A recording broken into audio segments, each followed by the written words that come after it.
هذا القرآن يوحدنا لطريق الخير يوجهنا الله تعالى أنزله ورسول الله معلمنا هذا القرآن يوحدنا. رسول کریم صلی اللہ علیہ وسلم کی ہجرت کا وقت بھی آ چکا ہے. جس طرح نبوت کی ابتدا نیک خوابوں کے ذریعے سے ہوئی، اسی طرح ہجرت کی ابتدا بھی نیک خوابوں کے ذریعے سے ہوئی، سچے خوابوں کے ذریعے سے. رسول کریم صلی اللہ علیہ وسلم کو ابتدا میں خواب میں دکھایا گیا، ہجرت کی جگہ دکھائی گئی کہ آپ یہاں سے ہجرت فرما کے جائیں گے، لیکن اس مقام کا نام نہیں بتلایا گیا. بس صرف اتنا تھا کہ کھجوروں کے باغات ہیں، وہاں ہجرت کرنی ہے. تو رسول کریم صلی اللہ علیہ وسلم کو خیال ہوا کہ ہو سکتا ہے مقام یمامہ میں یا مقام ہجر میں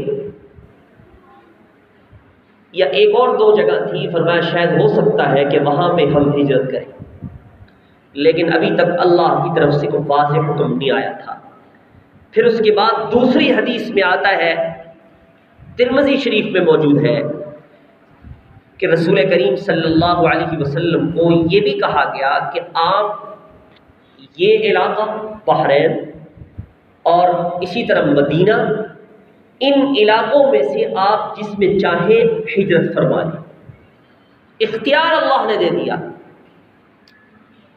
اب آپ دیکھیں کہ مہمان جب کوئی آتا ہے نا، معزز مہمان، تو گھر میں کئی سارے کمرے ہوں تو ہم انہیں اختیار دیتے ہیں کہ اس میں سے کسی میں بھی آپ رہ سکتے ہیں، سب آپ ہی کا ہے.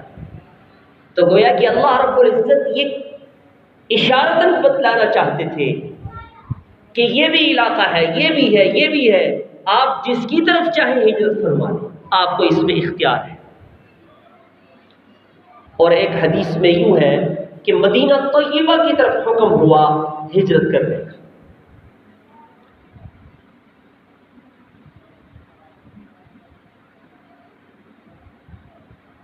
اب رسول کریم صلی اللہ علیہ وسلم کے لیے ہجرت کا حکم ہوا تو آپ صلی اللہ علیہ وسلم کہ ہجرت سے پہلے ہی جو مکہ کے سردار تھے وہ دار الندوہ میں جمع ہوئے، جس میں عتبہ بن ربیعہ، شیبہ بن ربیعہ، ابو سفیان بن حرب، عدی بن طعیمہ بن عدی، جبیر بن مطعم، حارث بن عامر، نضر بن حارث اور ابو البختری، اسی طرح حکیم بن حزام اور ابو جہل بن ہشام. یہ چند ایک افراد سردار اور شیطان جو ہے ایک بوڑھے کی شکل میں، ہاتھ میں تسبیح لیے، یہ بھی میٹنگ میں شریک ہونے کے لیے آیا. تو جو سردار وہاں جمع تھے دارالندوہ میں، انہوں نے کہا کون؟ کا نجد کے رہنے والا. مجھے معلوم ہوا ہے کہ آپ ایک شخص کے متعلق جس نے دین کا دعویٰ کیا ہے اس کے متعلق کچھ گفتگو کرنا چاہتے ہیں، تو میرا بھی ارادہ ہوا میں بھی شریک ہو جاؤں. میں کہا ٹھیک ہے، آ جاؤ. آپ گفتگو شروع ہوئی. کسی نے کہا بند کوٹڑی میں بند کر دیا جائے. شیطان کہنے لگا اگر ان کے متبعین کو، ملنے والوں کو پتہ چلا کہ ان کو بند کر دیا گیا ہے تو وہ یکدم اکٹھے ہو کے مل کے ہم سے چھڑوا لیں گے. یہ کوئی رائے مضبوط نہیں ہے. دوسری آواز آئی کہ ملک بدر کر دیا جائے. شیطان کہنے لگا ملک بدر یہ اس سے بھی گئی گزری ہے یہ رائے. وہ کیسے؟ کہ اگر ملک بدل کر دیا تو وہاں پہ جا کے آپ نے ان کے کلام کی شرینی نہیں دیکھی، ان کے کلام کی مٹھاس نہیں دیکھی. ان کے کلام کی مٹھاس کی وجہ سے، چاشنی کی وجہ سے لوگ متوجہ ہو جائیں گے اور پھر یہ اپنی جماعت بنا کے تمہارے اوپر حملہ کریں گے، تمہارا کچھ نہیں بچے۔ انہوں نے کہا ہاں یہ بھی رائے ٹھیک نہیں ہے۔ ابو جہل کے دماغ میں شیطان نے ڈالا ہوا تھا۔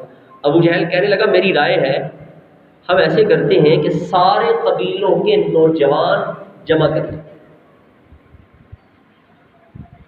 اور وہ سارے کے سارے نوجوان آج کی رات، آدھی رات کے گزر جانے کے بعد گھر کا گھراؤ کریں گے، سب سوئے ہوں گے، گھر کا گھراؤ کریں گے، جب بھی رسول کریم صلی اللہ علیہ وسلم باہر نکلیں گے ہم ایک ہی دفعہ تلوار چلائیں گے سب کے سب، اور کام تمام کر دیں گے، کام تمام کر دیں گے، ہمارا کام بھی ہو جائے گا۔ اور اگر یہ قریش والے ہم سے دیت مانگیں گے، بدلہ مانگیں گے، تو ہم کافی سارے قبیلے ہیں، مقابلہ نہیں کر سکیں، دیت مانگیں گے، دیت ہم دے دیں گے۔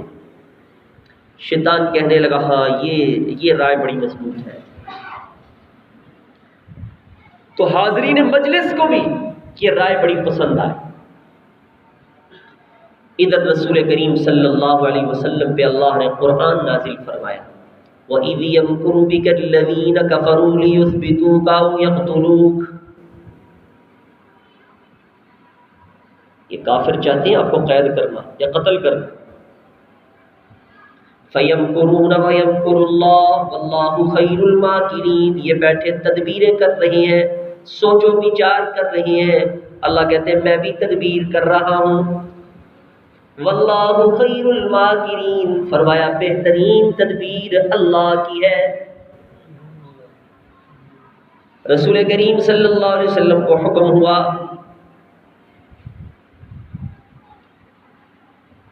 ہجرت کا حکم ہوا، فرمایا اے پیغمبر یہ دعا پڑھ لیجئے، وَقُلْ رَبِّ أَدْخِلْنِي مُدْخَلَ صِدْقٍ وَأَخْرِجْنِي مُخْرَجَ صِدْقٍ وَاجْعَلْ لِي مِن لَّدُنكَ سُلْطَانًا نَّصِيرًا۔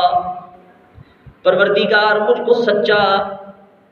کو سچا پہچانا، پہنچا دیجئے، اور سچا نکالنا نکال دیجئے، اور اپنے پاس سے مجھ کو حکومت عطا کیجئے، اور اپنی طرف سے میری نصرت کیجئے۔ حضرت علی کرم اللہ فرماتے ہیں نبی اکرم صلی اللہ علیہ وسلم کے پاس جبرائیل امین تشریف لائے اور دریافت رسول کریم صلی اللہ علیہ وسلم نے پوچھا کہ میرے ساتھ ہجرت کون کرے گا، میرے ساتھ سفر ہجرت میں میرا ساتھی کون ہوگا؟ تو جبرائیل امین نے کہا کہ ابو بکر صدیق ہوں گے۔ صحیح بخاری میں موجود ہے، سیدہ عائشہ صدیقہ رضی اللہ تعالیٰ عنہ فرماتی ہیں کہ عین دوپہر کے وقت میں، جس رات آپ نے ہجرت کرنی ہے اس سے پہلے دوپہر کے وقت میں ابو بکر صدیق رضی اللہ تعالیٰ عنہ سے ملاقات کے لیے گھر میں تشریف لائے اور فرمایا کہ مجھ کو ہجرت کا حکم دیا گیا ہے۔ اور ابو بکر صدیق رضی اللہ عنہ نے عرض کیا یا رسول اللہ میرے ماں باپ آپ پر فدا ہوں، کیا اس ناچیز کو بھی آپ کا ساتھ ملے گا؟ حضور کریم صلی اللہ علیہ وسلم نے فرمایا ہاں۔ علامہ ابن اسحاق کی روایت ہے کہ سیدہ عائشہ صدیقہ رضی اللہ تعالیٰ عنہ فرماتی ہے ابو بکر صدیق کی آنکھوں میں آنسو آ گئے، میں تب سمجھی کہ خوشی سے بھی آنسو نکلتے ہیں، مجھے تب پتہ چلا کہ خوشی سے بھی آنسو نکلتے ہیں۔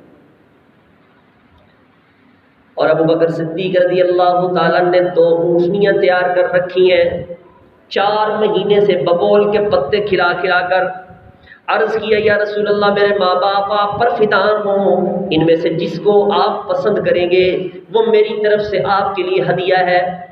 آپ نے فرمایا نہیں اے ابو بکر میں اونٹنی لوں گا تو قیمت کے ساتھ لوں گا، بغیر قیمت کے نہیں لوں گا۔ معجم طبرانی میں موجود ہے، حضرت اسماء بنت ابی بکر فرماتی ہیں ابو بکر صدیق رضی اللہ عنہ نے عرض کیا کہ بہتر ہے اگر آپ قیمت لینا چاہے مجھے تب بھی منظور ہے، کہ میری ذاتی خواہش نہیں ہے کہ آپ مجھے پیسے دیں، لیکن آپ کی چاہت جو ہے میں اسی میں خوش ہوں۔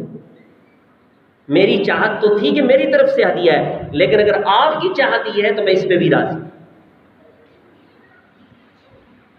بخاری شریف کی روایت میں آتا ہے، فرمایا کہ ابو بکر صدیق رضی اللہ تعالیٰ عنہ وہ ہے کہ اپنی جان اور مال سے اللہ کے پیغمبر فرماتے ہیں ابو بکر صدیق نے مجھ پر اتنا احسان کیا جتنا احسان ابو بکر نے کیا ہے اتنا میرے اوپر کسی کا احسان نہیں ہے۔ ترمذی شریف کی روایت میں آتا ہے، فرمایا جس شخص نے میرے ساتھ جو بھی احسان کیا میں نے اس کا بدلہ اس کو دے دیا سوائے ابو بکر کے۔ فرمایا اس کے احسانات کا بدلہ میں نہیں دے سکا، اس کے احسانات کا بدلہ اللہ دیں گے۔ اس لیے ہجرت کے عظیم مقصد میں بھی رسول کریم صلی اللہ علیہ وسلم نے یہ اللہ کے راستے میں جو سفر ہے اس میں آپ نے چاہا میرا مال لگے تو ہر ایک کو اللہ کے راستے میں نکلتے ہو اپنا مال اپنی جان لگانی۔ اور علامہ باقری نے لکھا ہے اس اونٹنی کا نام جو ابو بکر صدیق نے دی تھی اس کا نام قصوہ تھا۔ علامہ ابن اسحاق یہ کہتے ہیں اس کا نام جدعہ تھا۔ بہرحال دونوں اونٹنیوں میں سے ایک اونٹنی حضرت ابو بکر صدیق رضی اللہ عنہ نے دی، 400 درہم کی وہ اونٹنی تھی۔ طبقات ابن سعد میں موجود ہے، سیدہ عائشہ فرماتی ہیں وَكَانَ أَبُو بَكْرٍ اشْتَرَاهُمَا ب800 درہم، فرمایا دونوں اونٹنیاں 800 درہم میں خریدی تھیں۔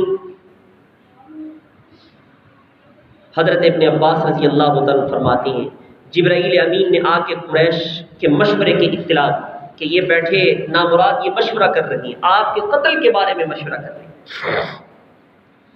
چنانچہ رات کا وقت آ گیا، تاریکی چھا گئی، قریش نے حسب قرارداد مکان کا گھراؤ کر لیا کہ جب آپ سو جائیں گے حملہ کریں گے ہم۔ رسول کریم صلی اللہ علیہ وسلم نے حضرت علی کرم اللہ وجہہ کو بلایا، فرمایا میری سبز چادر اوڑھ کر سو جاؤ، ڈرو مت، تم کو کوئی تکلیف نہیں پہنچے گی۔ قریش اگرچہ آپ کے دشمن ہیں لیکن پھر بھی امانتیں آپ کے پاس رکھوایا کرتے تھے۔ فرمایا اے علی یہ امانتیں ان کے حوالے کر کے تم مدینے کا سفر کرنا اور مجھے قباء کے مقام پہ آ کے ملنا۔ حضرت علی فرماتے ایسا سکون کے ساتھ وہ رات سویا ہوں نا اس سے پہلے اتنی سکون کے ساتھ ہی نہیں ملا۔ معلوم ہو گیا کہ مجھے کوئی تکلیف کوئی غم نہیں پہنچے گی، فرمایا قباء کے مقام پہ جا کے ملوں گا، اس لیے آرام کے ساتھ سو گئے۔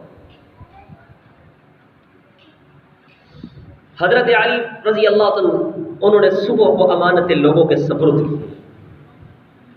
جب رسول کریم صلی اللہ علیہ وسلم تشریف لے جانے لگے نا، باہر نکلنے لگے تو ابو جہل لعین باہر کھڑا ہنس رہا تھا اور ہنس ہنس کے لوگوں سے کہہ رہا تھا کہ محمد صلی اللہ علیہ وسلم یہ گمان کرتے ہیں کہ تم ان کی اتباع کرو گے تو عرب و عجم تمہارے قدموں میں آ جائیں گے، تمہیں جنت ملے گی، ان پہ ایمان نہیں لاؤ گے تم مردود ہو جاؤ گے، قتل ہو جاؤ گے، جہنم میں جاؤ گے، دیکھو آج رات ان کا کیا بنا۔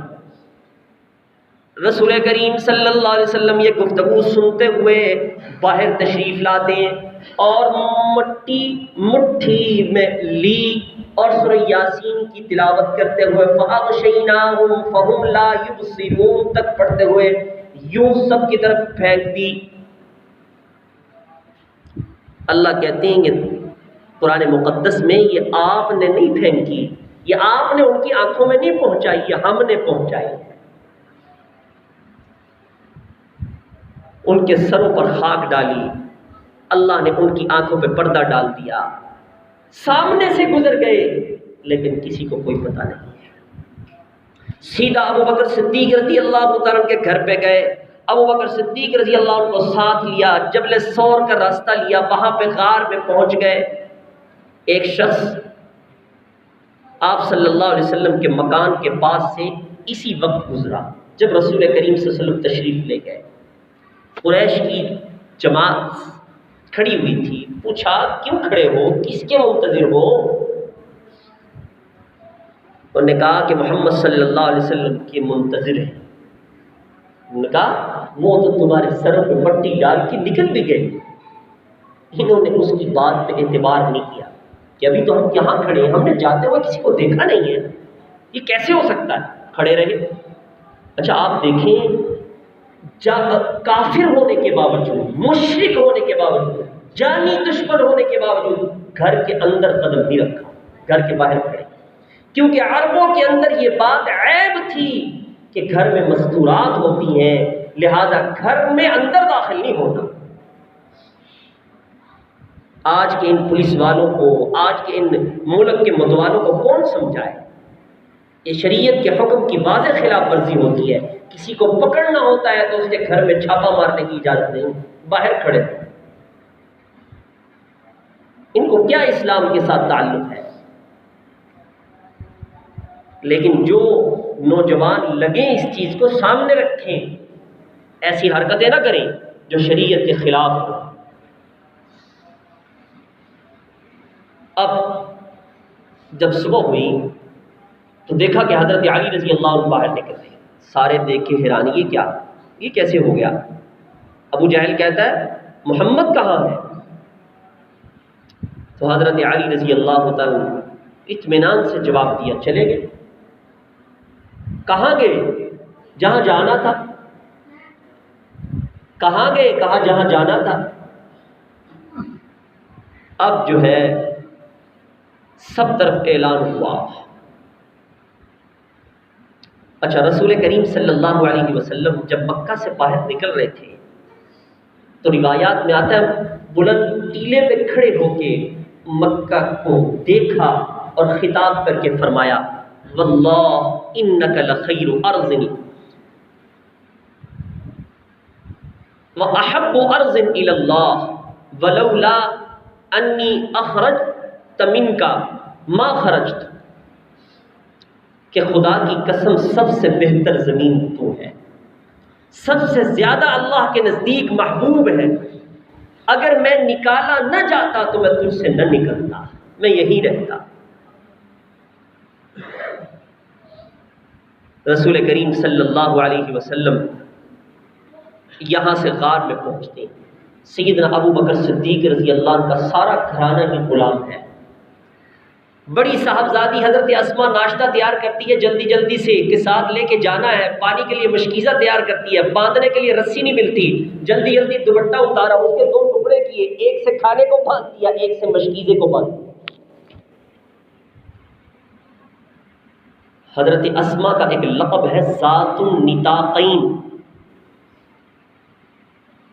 نطاق کہتے ہیں ٹاکی کو، یہ جو پھاڑ کے ایک سے باندھا گیا تو 2 ٹاکیاں نطاقین، تو حضرت اسماء کا لقب اسی وجہ سے ہوا۔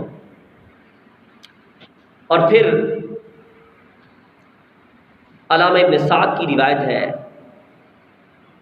کہ حضرت عبداللہ بن ابی بکر، حضرت ابو بکر صدیق رضی اللہ عنہ کے بیٹے، جوان تھے، دن بھر مکہ کی خبریں دیکھتے سنتے اور رات کو آ کر قریش کی خبریں غار میں آ کے بیان فرماتے، اور عامر بن فہیرہ ابو بکر صدیق رضی اللہ عنہ کے غلام تھے، وہ بھی بکریاں چرایا کرتے تھے، عشاء کے وقت آ کے غار میں دودھ پہنچایا کرتے تھے۔ اور عبداللہ بن اریقت دولی، اس کو رہبری کے لیے اجرت پر مقرر کیا ہوا تھا کہ یہاں سے آگے کا جو سفر ہے ہجرت کا، جو عام سفر ہے وہ نہیں، اس سے ہٹ کے ہم نے سفر کرنا ہے۔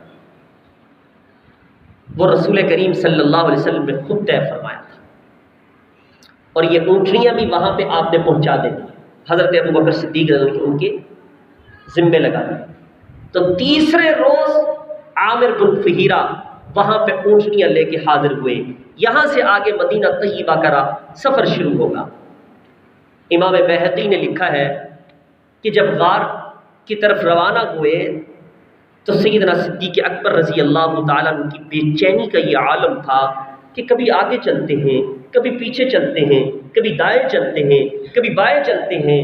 رسول کریم صلی اللہ علیہ وسلم نے بالآخر پوچھ لیا ابو بکر کیا بات ہے، کبھی آگے چلتے ہو، کبھی پیچھے چلتے ہو، کبھی دائیں چلتے ہو، کبھی بائیں چلتے ہو، کیا بات ہے؟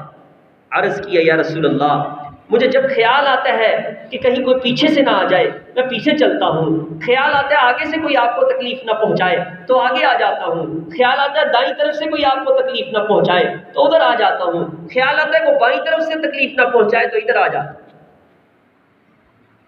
فرمایا میرے قتل ہونے کا ڈر ہے؟ اے ابو بکر میرے قتل ہونے کا ڈر ہے؟ ابو بکر صدیق نے فرمایا ہاں یا رسول اللہ۔ تو فرمایا قسم ہے اس پاک ذات کی جس نے آپ کو حق دے کے بھیجا ہے، میں یہی چاہتا ہوں کہ آپ بچ جائیں، میں شہید ہو جاؤں، آپ کو کوئی تکلیف نہ پہنچے، میں جاتا ہوں، مجھے زخم آتے ہیں تو آ جائیں۔ اللہ اکبر۔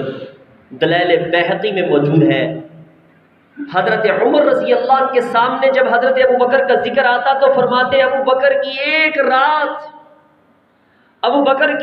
رات اور ایک دن عمر رضی اللہ عنہ کی ساری عمر کی عبادت سے بہتر ہے۔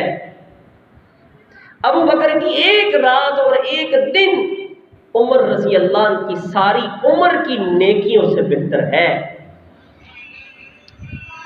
اور رات کون سی؟ فرمایا غار ثور کی رات۔ اور دن کون سا؟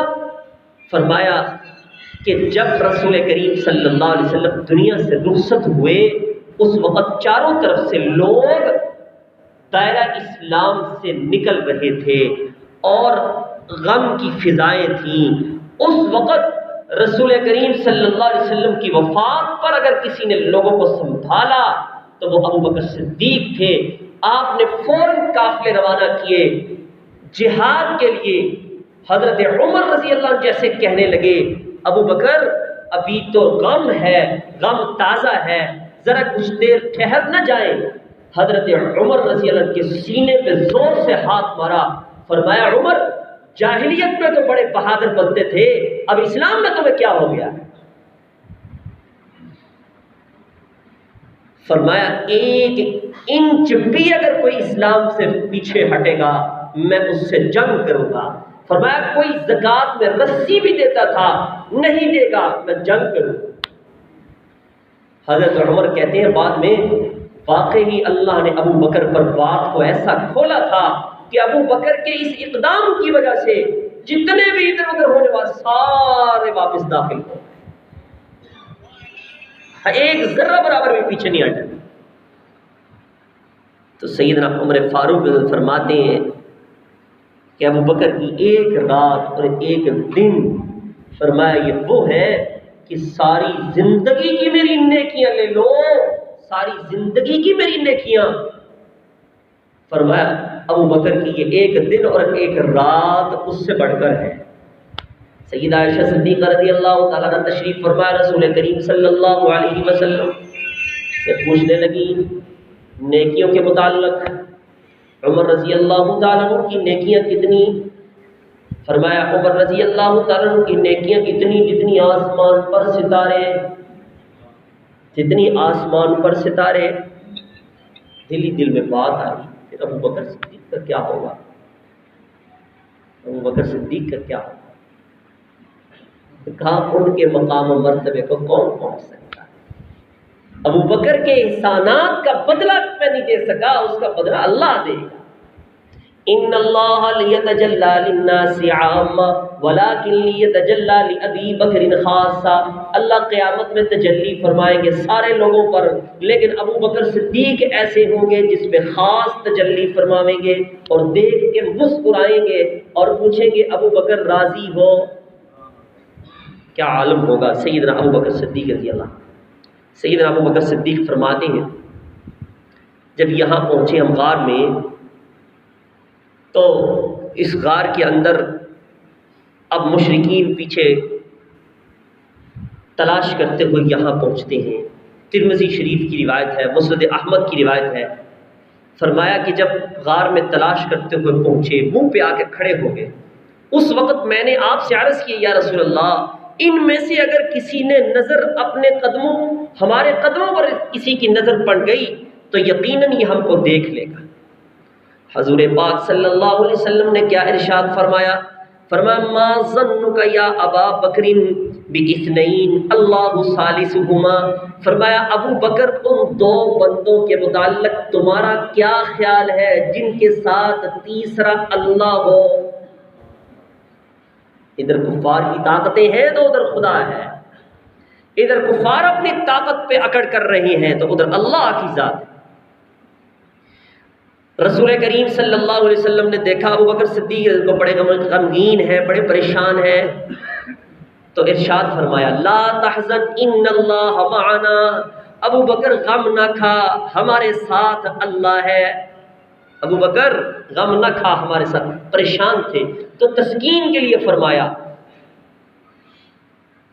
پھر دعا مانگی اللہ سے، اے اللہ ابو بکر پہ سکون نازل فرما، اطمینان نازل فرما۔ اللہ نے قرآن اتارا الا تنصروه فقد نصره الله اذ اخرجه الذين كفروا ثاني اثنين اذ هما في الغار اذ يقول لصاحبه لا تحزن ان الله معنا فانزل الله سكينته عليه وايده بجنود لم تروها۔ اللہ کہتے ہیں اگر تم ان کی یعنی نبی اکرم صلی اللہ علیہ وسلم کی مدد نہیں کرو گے تو ان کو کچھ نقصان نہیں ہوگا، کیونکہ اللہ ان کی مدد اس وقت کر چکا ہے جب ان کو کافر لوگوں نے ایسے وقت مکے سے نکالا تھا جب دو آدمیوں میں سے دوسرے تھے، جب وہ دونوں غار میں تھے اور جب وہ اپنے ساتھی سے کہہ رہے تھے غم نہ کر، اپنے ساتھی سے یقول لصاحبہ، صاحب صحابی، اس لیے علماء نے لکھا ہے کہ ابو بکر صدیق رضی اللہ عنہ کی صحابیت اس آیت سے ثابت ہے۔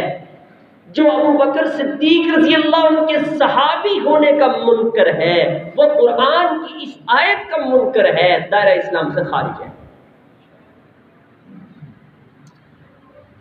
اس لیے حضرت علی کرم اللہ وجہ فرماتے ہیں کہ اللہ رب العزت نے رسول خدا صلی اللہ علیہ وسلم کی مدد نہ کرنے پر سارے عالم کو خطاب کیا، اس وقت سارے عالم پر عتاب کیا، غصہ کیا، لیکن ایک ابو بکر صدیق ایسے تھے کہ ان پہ اللہ غصے نہیں اور ان کو معیت نصیب فرمائی، ساتھ نصیب فرمایا، اور پھر ثانی اثنین کا خطاب دیا، دو میں سے دوسرا۔ اب ظاہر ہے کہ اس رسول کریم صلی اللہ علیہ وسلم کے ساتھ دوسرا کون تھے؟ ابو بکر صدیق رضی اللہ عنہ۔ اور اللہ کہتے ہیں اذ ہما فی الغار، جب تھے وہ دونوں غار میں۔ ابو بکر صدیق رضی اللہ عنہ کا یار غار ہونا ظاہر کر دیا، اور یار غار کی یہی مثال اور یہی بات آگے کہاوت کے طور پہ چلی کہ سب سے پہلے جس نے یاری کا حق ادا کیا وہ ابو بکر صدیق ہے، کہ اللہ کے قرآن نے ان کو یار غار کہا ہے۔ لصاحبہ، اپنے ساتھی سے، تو صحابیت کا ثابت ہونا اس آیت سے ہے۔ اور فرمایا لا تحزن، اے ابو بکر غم نہ کر۔ دو قسم کے لفظ استعمال ہوتے ہیں، بات کو مکمل کر، دو قسم کے لفظ استعمال ہوتے ہیں، ایک ہوتا ہے خوف کا لفظ، ایک ہوتا ہے حزن کا لفظ۔ حزن غم، اس کا معنی بھی یہی آتا ہے، خوف کا معنی ڈر۔ حزن جو ہوتا ہے یہ قرآن کریم میں جہاں کہیں بھی استعمال ہوا ہے وہاں اپنی ذات کے خوف پر نہیں، دوسروں کی وجہ سے جو خوف آئے اس پر استعمال ہوا ہے۔ مثال کے طور پہ حضرت یعقوب علیہ السلام حضرت یوسف علیہ السلام کے غم نڈال ہو گئے اور غمگین تھے، اور حضرت یعقوب علیہ السلام کیا کہتے ہیں؟ انما اشکو بثی وحزنی، میں اپنی پریشانی اور اپنے غم کا اظہار اللہ کے پاس کرتا ہوں۔ کیا اپنی وجہ سے پریشان تھے؟ نہیں، یوسف علیہ السلام کی وجہ سے پریشان تھے کہ ان کو کنویں میں ڈالا گیا۔ اسی طرح حضرت موسیٰ علیہ السلام جب قبطی کو مار کے وہاں سے تشریف لے گئے، اب قبطی کی وجہ سے میرے اوپر جو مصیبت آئے گی اس کی وجہ سے پریشان ہو گئے، تو قرآن کریم نے جو لفظ استعمال کیا، لیکن یہ جو پریشانی تھی یہ اپنے آپ کو تھی، یعنی اس قبطی کی جگہ پہ مجھے قتل کیا جائے گا، یہ نہیں تھا کہ میری جگہ پہ اس کو قتل کرنا ہے، تو یہ ذاتی تھی۔ اس لیے اللہ نے قرآن میں جو لفظ استعمال کیا وہاں خوف کا لفظ استعمال کیا، فخرج منہا خائفا، موسیٰ علیہ السلام وہاں سے نکلے خوف کھاتے ہوئے۔ تو اپنی ذات کا جو غم ہوتا ہے اسے خوف کہتے ہیں، اور دوسروں کی وجہ سے جو غم لاحق ہوتا ہے اسے حزن کہتے ہیں۔ تو اللہ نے یہاں پر ابو بکر صدیق رضی اللہ تعالیٰ عنہ کے لیے جو لفظ استعمال کیا، اللہ کے پیغمبر نے کیا کہا؟ لا تحزن، اے ابو بکر جو تجھے میرا غم کھائے ہوئے ہے کہ مجھے کفار تکلیف پہنچائیں گے، غم پہنچائیں گے، اذیت پہنچائیں گے، اے ابو بکر غم نہ کر، تو نہ ڈر۔ تو ابو بکر صدیق رضی اللہ عنہ کو اپنا غم نہیں تھا، کس کا تھا؟ رسول کریم صلی اللہ علیہ وسلم کا غم تھا۔ اس لیے سیدنا صدیق اکبر رضی اللہ عنہ جیسا رفیق، سیدنا صدیق اکبر رضی اللہ عنہ جیسا ساتھی اللہ نے رسول کریم صلی اللہ علیہ وسلم کو ان سے بڑھ کے اور کوئی ساتھی نہیں دیا۔ اور بھی ساتھی دیے ہیں لیکن ان سے بڑھ کر نہیں رتبے۔ اس لیے صحابہ میں سب سے بڑا درجہ ابو بکر صدیق رضی اللہ عنہ کا ہے۔ صحابہ میں بڑا درجہ کس کا ہے؟ ابو بکر صدیق رضی اللہ عنہ۔ تو کہتے ہیں جی منافق ہو گئے، یہ تو اپنے اس کے لیے کر رہے تھے، نفاق کر رہے تھے۔ اگر منافقت ہی تھی تو آج موقع تھا، اکیلے ہیں اور غار میں تنہا ہے، پھر مشرک باہر آ چکے ہیں، یہاں پیغام پہنچا سکتے ہیں، اشارہ کر سکتے ہیں، پھر بیٹا بھی آتا ہے خبریں پہنچانے کے لیے، اس کو بھی کہہ سکتے ہیں، غلام آتا ہے دودھ پہنچانے کے لیے، اس کو بھی کہہ سکتے ہیں۔ لیکن ان صاحبوں کو عقل دے تو کہاں سے دیں ہم؟ ان کو آنکھیں دیں سوچنے سمجھنے کے لیے تو کہاں سے دیں ہم؟ کہ عقل اتنی بھی کام نہیں کرتی۔ اس لیے سیدنا صدیق اکبر رضی اللہ تعالیٰ عنہ پہ نفاق اور منافقت کا جو ہے وہ ان پہ اوپر نہ لگاؤ الزام، خود اپنے ایمان کو ثابت کرو، خود اپنے ایمان کو ثابت کرو۔ ان کے ایمان کو، ان کی صحابیت کو، ان کے ساتھ کو اللہ نے بیان کیا ہے۔ اذ یقول لصاحبہ، صاحب ہونا، اذ ہما فی الغار ثانی اثنین لا تحزن ان اللہ معنا، یہ وہ بھی مانتے ہیں کہ غار میں ابو بکر کے علاوہ کوئی نہیں تھا، یہ وہ بھی مانتے ہیں۔ اس لیے ابو بکر صدیق رضی اللہ تعالیٰ عنہ کی صحابیت کا منکر دائرہ اسلام سے خارج ہے۔